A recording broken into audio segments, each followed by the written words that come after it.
Hi అండి, నేను మీ భవాని. ఈరోజు మామిడికాయలతో చిన్న ముక్క పచ్చడి పెడుతున్నానండి. సంవత్సరం పాటు నిల్వ ఉండేది. ఇలా వాటర్లో పావుగంట ముందు నానబెట్టుకుంటే కాయలకు బొడ్డులకున్న జీడంతా పోతుంది. ఇలా కాటన్ క్లాత్తో తుడుచుకొని తొక్క తీసేసుకోవాలండి. మొత్తం కాయలన్నీ ఇలా తొక్క తీసేసుకున్నాయి పక్కన పెట్టేసుకోవాలి.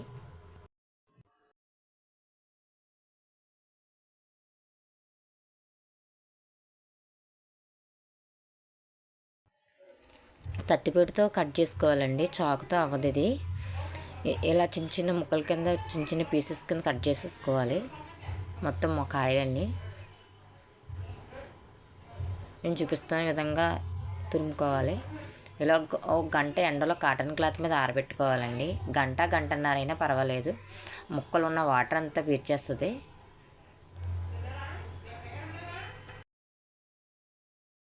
ఎండలో ఎండబెట్టిన తర్వాత ముక్కలు 2 కప్పులు అయినాయండి. అరకప్పు కారం వేసుకుంటున్నాను. పచ్చడి అంటే కొంచెం కారం ఎక్కువే పడుద్ది. పచ్చడి కారం అండి ఇది.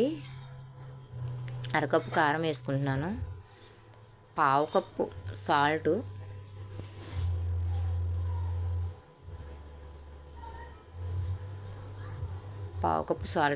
వేసుకుంటున్నాను.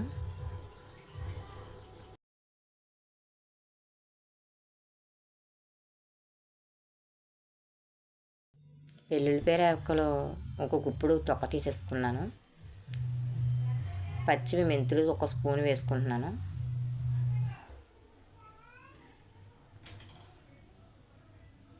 పచ్చడి ఎప్పుడైనా సరే పప్పు నూనె లేకపోతే వేరుశనగ నూనె వేసుకోవాలి నిల్వ ఉండడానికి. నేను వేరుశనగాయలు వేస్తున్నానండి.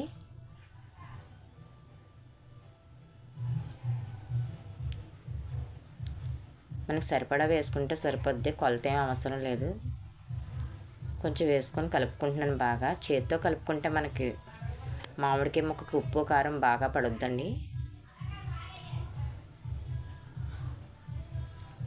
సరిపోకపోతే మళ్ళీ వేసుకోవచ్చు ఆయిల్, ఎందుకంటే ఊరేకి మళ్ళీ పైకి వచ్చేస్తుంది కదా.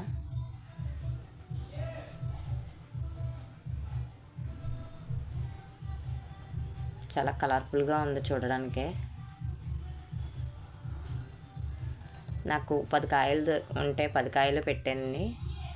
మనకు కావాలంటే ఒక 25 కాయలు పెట్టుకుంటే సంవత్సరం అంతా నిల్వ ఉంటుంది.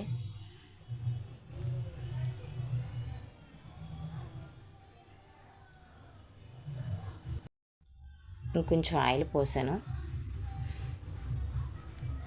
మామిడికాయ పచ్చడి రెడీ అయిపోయింది. ఒక్కసారి బాగా కలుపుకొని